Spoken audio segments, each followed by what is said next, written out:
Hello and welcome everyone. तो कैसे हो दोस्तों? आई होप सब बढ़िया होंगे, मस्त होंगे।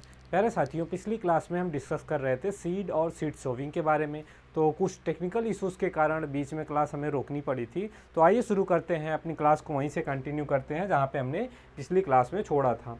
हम पढ़ रहे थे सीड के प्रकार के, ठीक है, सीड के प्रकार को पढ़ रहे थे, टाइप्स ऑफ सीड पढ़ रहे थे। उसमें हमने ये पढ़ रहे थे हम कि कैसे जो है सीड कितने प्रकार के होते हैं और कौन से सीड किस तरीके से जो है उत्पन्न किए जाते हैं। जैसे मूल केंद्रक बीज की बात करें तो ये नई किस्म की शुरुआती बीज होता है जो सबसे कम मात्रा में होता है, और फिर इसके बाद जो है जो बनाया जाता है वो होता है प्रजनक बीज। ठीक है, ये कृषि विश्वविद्यालय एवं अनुसंधान संस्थाओं द्वारा उत्पादित किया जाता है।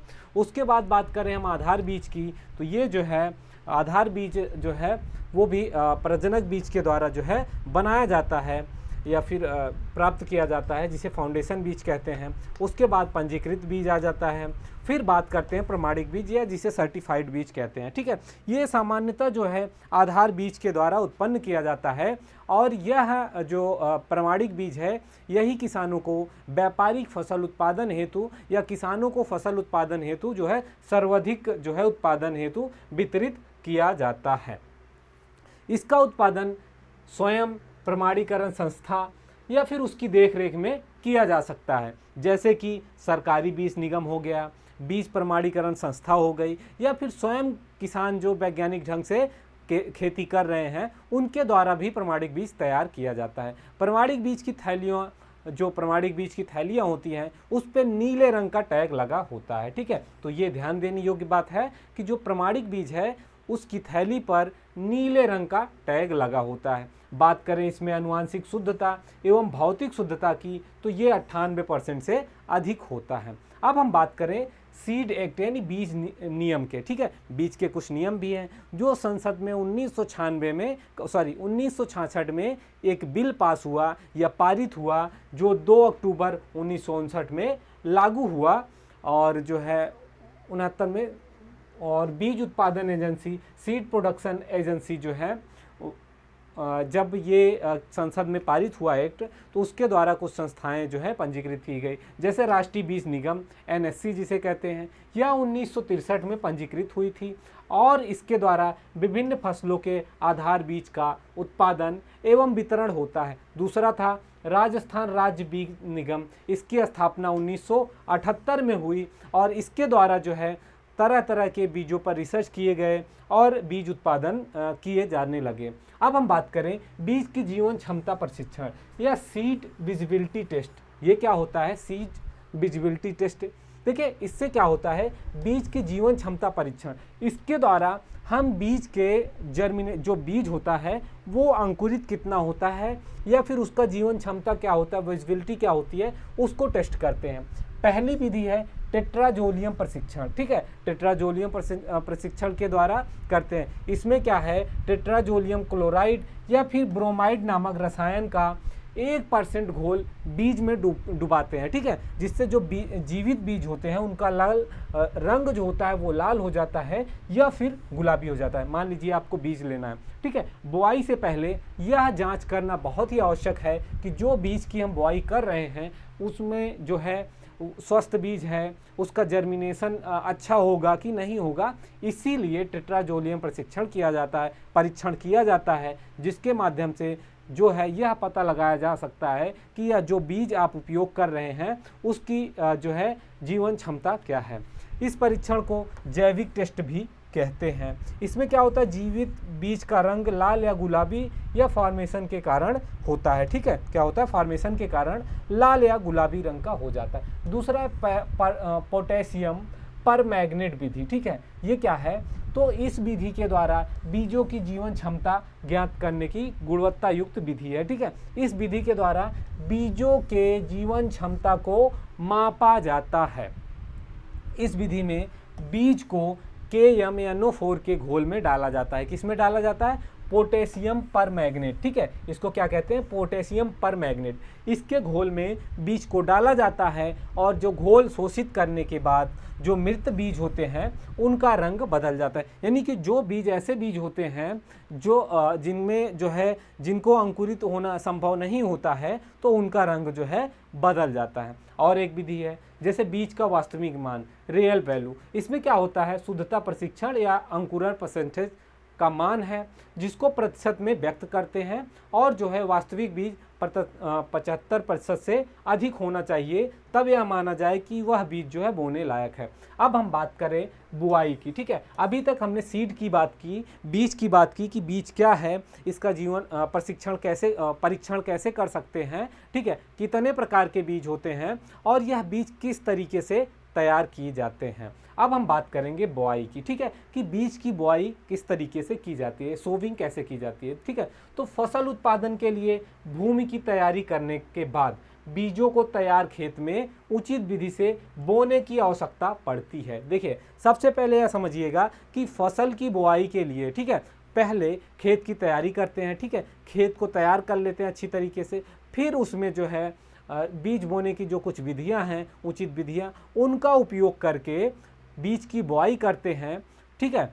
और फिर क्या है, बुआई मिट्टी में बीज बोने की एक प्रक्रिया है और इस कृषि प्रक्रिया के दौरान उचित गहराई, उचित दूरी बनाए रखने या फिर उचित सावधानी बरतनी चाहिए और मिट्टी साफ, स्वस्थ, रोग और कवक रहित या फिर अन्य रोगजनकों से मुक्त होनी चाहिए, ठीक है। तो हम जब बीज की बुआई कर रहे होते हैं फसल उत्पादन के लिए, हम पहले भूमि की तैयारी करते हैं अच्छे से, ठीक है, और फिर खेत को तैयार करके उसमें जो है बीज की बुआई करते हैं। अब बीज की बुआई करते समय यह ध्यान रखना होगा कि बीज कितनी गहराई में बोया जाए, ठीक है, और बीज से बीज की दूरी कितनी होनी चाहिए, गहराई कितनी होनी चाहिए, तमाम तरह की बातें होती हैं जिसका ध्यान रखा जाता है। और साथ ही साथ यह ध्यान रखा जाता है कि जहां हम बीज की बुआई कर रहे हैं, ठीक है, वह मिट्टी स्वस्थ है, कवक रहित है या फिर अन्य रोगजनकों से मुक्त है। इन सभी सावधानियों बीज के अंकुरण के लिए आवश्यक होती हैं, ठीक है। बीज से नए पौधे के रूप में विकसित होने की प्रक्रिया जो है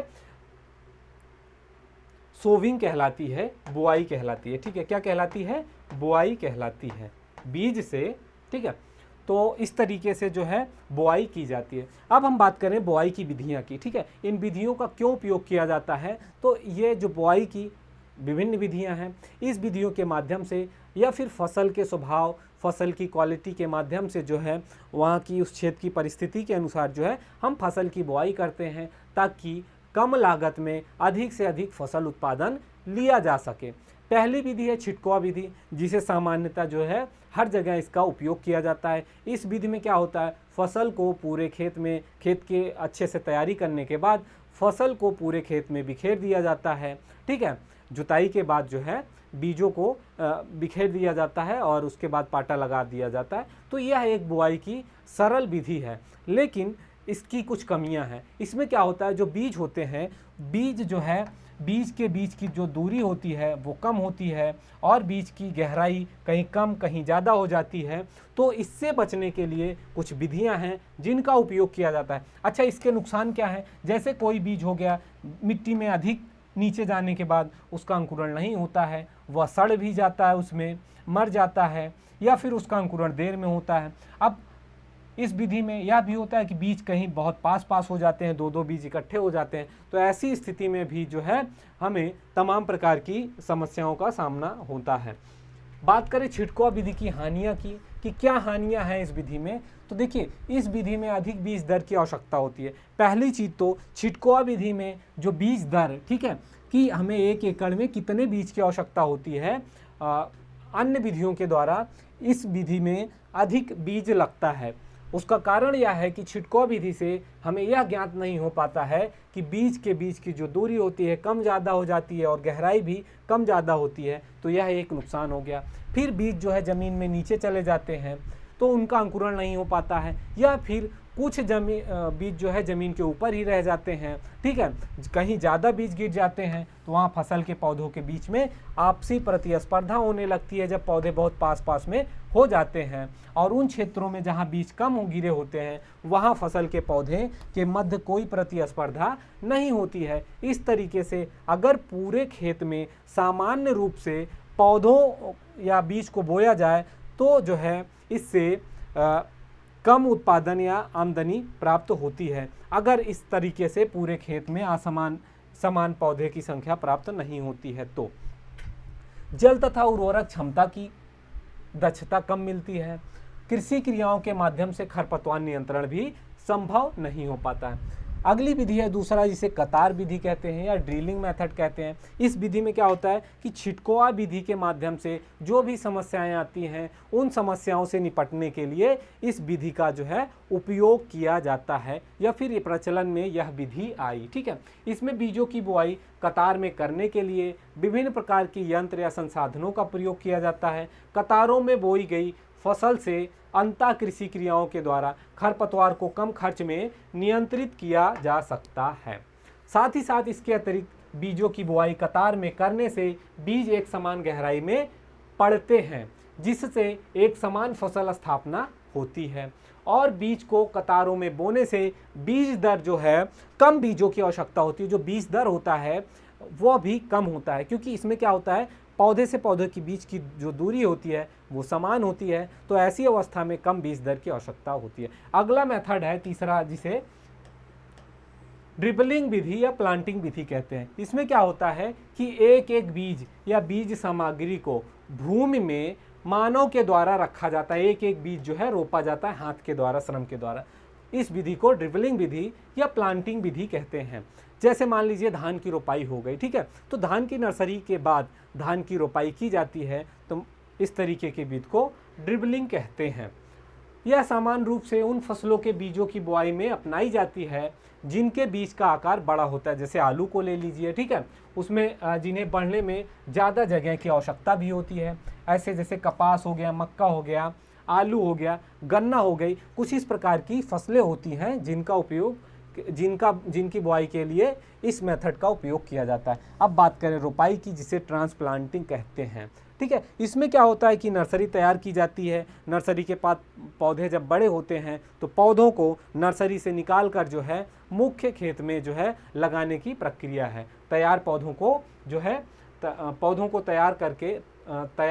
तैयार करने के लिए छोटे बीज वाले फसल जैसे तंबाकू, मिर्चा, टमाटर आदि को उथला बोना चाहिए एवं उचित अंकुरित के बाद बीच बीच में सिंचाई करते रहना चाहिए, ठीक है। इस विधि में क्या होता है कि जो बीज होते हैं उनकी छिटकुआ विधि से जो है या तो उनकी नर्सरी तैयार कर ली जाती है या फिर उनको समान दूरी पर जो है उनकी जो है बीजों को लगाया जाता है और बीच बीच में सिंचाई किया जाता है। सिंचाई करने के लिए खरपतवार नियंत्रण, कीट नियंत्रण आदि की दृष्टि से इन क्षेत्रों में फैले हुए अंकुरित हो रहे बीज या थराहों को देखभाल करना एक समस्या होती है। अतः बीजों को एक छोटे क्षेत्र में लगाया जाता है जिसे बीज सया या नर्सरी कहते हैं, जहां पौधों को उगने के लिए देखभाल करने में आसानी से की जाती है, ठीक है। रोपाई विधि का उपयोग जो है या फिर रोपाई विधि बहुत लाभदायक है। जैसे कि सिंचाई की जल की बचत होती है, पौधों की स्थापना, फसल सघनता में वृद्धि। जैसे धान के परिप्रेक्ष्य में बात करें तो धान की जो नर्सरी लगाई जाती है, एक छोटे क्षेत्र में नर्सरी लगाई जाती है और फिर बाद में जो है आप अपने जो है वांछित खेतों में एक वांछित अंतराल पर धान की रोपाई कर सकते हैं। बात करें बीज दर की तो भूमि के प्रति इकाई क्षेत्रफल में बुआई के लिए बीज दर क्या होता है इसको समझिएगा। सीड रेट किसे कहते हैं? तो भूमि के प्रति इकाई क्षेत्रफल बुआई के लिए आवश्यक बीज की मात्रा को बीज दर कहते हैं। मान लीजिए आपके भूमि में, आपके खेत में जितने जो है प्रति इकाई क्षेत्रफल में बुआई के लिए जितने बीज की आवश्यकता होती है उसे ही बीज दर कहते हैं। मान लीजिए 1 किलोग्राम पर हेक्टेयर में व्यक्त किया जाता है इसे, ठीक है, किलोग्राम पर हेक्टेयर में सीड रेट को व्यक्त किया जाता है या बताया जाता है। फसल के स्वभाव एवं बीज के आकार तथा बुआई की विधि के अनुसार भी बीज दर परिवर्तन होता रहता है, ठीक है। अंतरण या फिर स्पेसिंग की बात करें तो ये जो फसल के बीच की कतारें होती हैं उसके बीच की दूरी है, कतार में पौधे के बीच की दूरी अंतरण कहलाती है, इसे सेंटीमीटर में व्यक्त किया जाता है। ये सब आप लोग ध्यान दीजिएगा, आपको आगे ये सारी चीज़ें देखने को मिलेंगी, ठीक है। पौध संख्या या प्लांट पॉपुलेशन ये क्या होता है, तो भूमि के प्रति इकाई क्षेत्रफल में, ठीक है, क्या है, भूमि के 1 इकाई क्षेत्रफल में रखे जाने वाले पौधों की संख्या को पौध संख्या या पौध घनत्व कहते हैं, ठीक है। इसके लिए इसको क्यों उपयोग किया जाता है, तो अधिक उपज प्राप्त करने के लिए इष्टतम पौधों की संख्या की स्थापना की जाती है, जिससे जो है बीजों का सघन रूप से बोया जा सके और साथ ही साथ जो है कम उसमें जो है फसल के पौधों में आपस में बढ़वार के कारक, जगह, पोषक तत्व, सूर्य के प्रकाश, हवा आदि जो है के लिए प्रतिस्पर्धा ना हो और उत्पादन में कमी ना आए, ठीक है। जैसे जैसे प्रति इकाई क्षेत्रफल में पौधों की संख्या बढ़ती है वैसे वैसे प्रति इकाई पौधा जो है उत्पादन कम होता है। अब बात करें पौध की संख्या या घनत्व, ठीक है, इसमें भी जो है मिट्टी के फसल के अनुरूप परिवर्तन होता है और अधिकतम उत्पादन प्राप्त करने के लिए उचित पौध संख्या बनाए रखना चाहिए। अब बात करें रोपड़ी उगाना, ठीक है, तो नर्सरी राइजिंग क्या होता है, जब सामान्य भूमि पर एक वर्ष में 1 से अधिक फसल उगाना हो तो क्या होता है कि उसमें प्रत्येक फसल जो के द्वारा लगने वाले समय की जो कमी करना चाहिए, शुरू अवस्था में थराहों की बढ़ावर काफ़ी धीमी होती है और खेत में जो पौधे हैं इसकी स्थापित करने में अतिरिक्त देखभाल की आवश्यकता पड़ती है क्योंकि ये बहुत नाजुक होते हैं। तो छोटे बीज जो होते हैं, छोटे बीज वाले फसल को उथला बोना चाहिए। उचित अंकुरण के लिए बीज बीच में सिंचाई करते रहना चाहिए और नियमित समय पर उसकी देखभाल करते रहना चाहिए। पानी देने की समस्या, खरपतवार नियंत्रण, कीट व्याधि नियंत्रण आदि की दृष्टि से यह सब किया जाता है, ठीक है। आगे बात करें रोपाई की विधि, मेथड ऑफ ट्रांसप्लांटिंग, ये क्या होता है, रोपाई की विधि क्या होती है। देखिए रोपाई की विधि सामान्य तौर पर आप रोपाई जो है हाथ से की जाती है। हम धान की ही ले लेते हैं, धान की पहले नर्सरी तैयार की जाती है। जब नर्सरी में पौधा बड़ा हो जाता है तो उसको वहाँ से निकाल कर उसकी रोपाई की जाती है, ठीक है, यंत्रों के माध्यम से या फिर हाथों के माध्यम से की जाती है, ठीक है। यह जो है पौधा डेपोक विधि से भी उगाया जाता है। रोपाई के लिए पौधों की उम्र, रोपाई से अच्छे परिणाम प्राप्त करने के लिए पौधों को उचित उम्र में उचित गहराई पर बोना चाहिए और रोपाई के लिए पौधों की उम्र फसल तथा मौसमी परिस्थितियों पर भी निर्भर करती है। ये डोपोक विधि क्या है, ठीक है, तो यह एक तरीके के नर्सरी उगाने की विधि है, ठीक है, जिसमें जो है जैसे धान की ले लें तो धान को ही ले लें तो धान की जो है नर्सरी उगाने की एक तरीके की ये विधि है, ठीक है। इस पे हम अच्छे से आगे डिस्कस करेंगे। बात करें बुआई यंत्र की या जिसे सोविंग इक्विपमेंट कहते हैं, ठीक है, तो बीजों की बुआई के लिए जैसे देसी हल हो गया, नाली हल हो गया, सीड ड्रिल हो गया, फर्टिकम सीड हो गया या ड्रिल मशीन, सीड ड्रिल आदि जो है कुछ इस तरीके की मशीनें हैं जिनका उपयोग जो है बीज की बुआई के लिए किया जाता है, ठीक है, ताकि बीज जो है समान गहराई और समान दूरी पर गिरे और जो है कम बीज दर की आवश्यकता हो या कम बीज की जो है आवश्यकता पड़े